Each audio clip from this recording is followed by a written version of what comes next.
तेरे गले में पट्टा डालकर तुझे पालतू बनाऊंगा कुत्ते। मैं कुछ भी करके इसकी जकड़ से नहीं छूट पा रहा हूँ। हफ।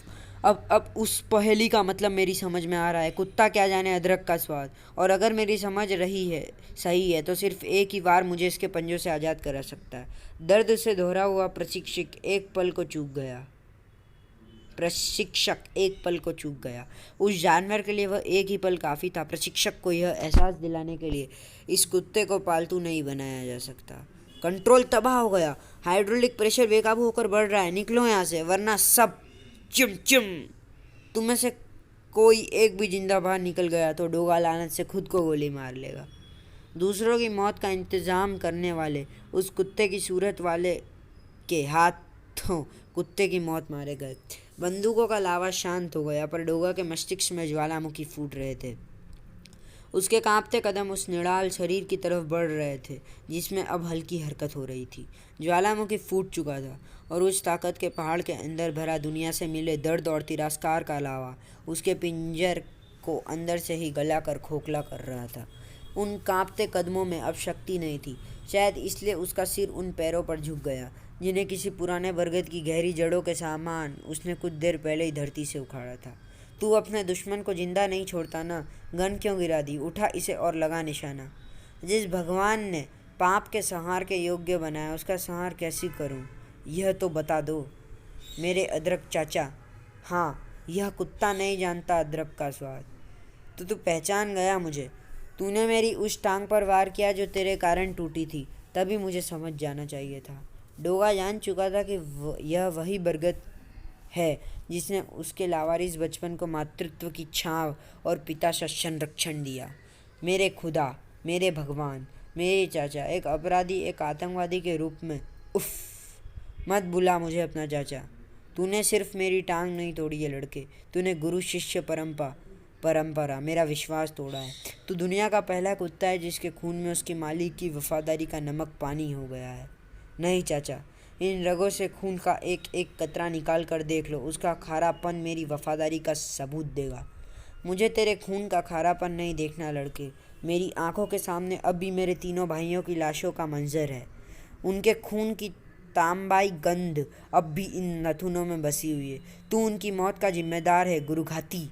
तूने उनकी जान ली है। उस दिन का बचा हुआ काम ख़त्म कर ले। मुझे भी मार डाल नरक हराम कुत्ते, लेकिन गोली तुझे मेरी पीठ पर चलानी होगी। आतंकियों का मंसूबा गंगा नदी में कृत्रिम बाढ़ लाकर पूरे शहर को डुबा देने का है, जिसमें सैकड़ों हजारों जाने जाएगी और करोड़ों की संपत्ति और बहुमूल्य धरोहर नष्ट हो जाएगी। अपनी बेवकूफ़ी से तूने कंट्रोल मशीन नष्ट करके इस तबाही को रोक पाना नामुमकिन कर दिया है। अपना भगवान कहता था ना तू मुझे। मैं कोई भगवान नहीं हूँ, लेकिन फिर भी नास्तिक हो गए अपने भक्त पर। इतना यकीन आज भी है मुझे कि तू नामुमकिन को मुमकिन बनाने का कोई ना कोई तरीका ढूंढ लेगा। अब फैसला तेरे हाथ में है कि तू सैकड़ों मासूम जिंदगियों को बचाना चाहता है या फिर मेरी पीठ पर गोली चलाकर अपने गुरुघाती होने की तहरीर पर बारूद की मोहर लगाना चाहता है। सूरज के हाथ अदरक चाचा पर गोली चलाने पर कांप सकते थे, लेकिन डोगा के हाथ कभी किसी अपराधी पर गोली चलाने में ना कांपे हैं। यह शिक्षा मैंने अपने गुरुओं से ही पाई है। जब तक तुम्हारे बेगुनाह या गुनहगार होने की पुष्टि नहीं होती, मेरे बारूद की लगाम ढीली नहीं पड़ेगी। फिलहाल वहाँ होने वाली विनाश लीला को रोकना ज़्यादा ज़रूरी है। आखिरकार पुलिस भी आ गई। कंट्रोल मैकेनिज्म नष्ट हो जाने से हाइड्रोक्लिक पाइप्स का प्रेशर बुरी तरह बढ़ रहा है और जहाँ तक मेरी समझ कहती है ऐसा तभी हो सकता है जब यह कंट्रोलर मैकेनिज्म और यह पाइप्स वाटर बॉडी के अंदर पहले से ही प्लांटेड किसी बड़े संयंत्र से जुड़े हैं जो कि अनियंत्रित होने पर बाढ़ लाने की क्षमता रखता है। डोगा, यह तो मुंबई शहर का वांटेड मुजरिम है। मतलब खबर सस्ती। हमें लगा फिर साला कोई चर्सी चिलम फूक के थाने फ़ोन कर दिया। डोगा ने वस्तुति समझाई। कानूनी के रखवाले भी इंसान थे और उस पल इंसानियत कानून से ऊपर थी। मेरे पास वक्त नहीं है। बमुश्किल आधे से एक घंटे में काशी पुरातन द्वारिका नगरी की तरह जलमग्न हो चुकी होगी। इसलिए मुझ पर समय बर्बाद करने की बजाय इस पूरे एरिया को वैकेट करना शुरू करो। जिस सीरियल किलर की पहेलियों का पीछा करते हुए मैं यहाँ आया हूँ, यकीनन उसने ही अदरक वाली पहेली भेजी है। यानी वह जो भी है डोगा के सूरज और अदरक चाचा से संबंध के बारे में जानता है और साथ ही जानता है आतंकियों की प्लानिंग के बारे में भी। ओह, एक और पहेली। अगर इसे मैं सुलझा लूँ तो शायद आने वाली तबाही को रोकने का रास्ता मिल जाए। लोहे की मछली, साधु की गागर। पहेली पढ़कर डोगा का दिमाग घूम गया। लोहे की मछली, साधु की गागर, क्या है यह? पुलिस जगह खाली करने में जुटाई हुई थी। जल्दी जल्दी सब निकलो, सामान तो लेने दो, सामान जरूरी है या जान, निकलो अब यहाँ से। परंतु ये इतना आसान न था। कुछ शक्तियाँ थीं जिनके इरादे नेक न थे। बहुत सहन कर चुके आतंकवाद, अब सहन ना होगा। हमारी सांस्कृतिक धरोहर, हमारे मंदिर, हमारे भगवान पर वार करने वालों को ना छोड़ेंगे। लहरों से पहले सांप्रदायिक ताकतें ही जैसे उस सांस्कृतिक नगरी को रक्त रंजित करने को लालिया थी। हमारे बर्दाश्त की इम्तहान हो गई है। इस बार फैसला और लड़ाई आर पार की होगी।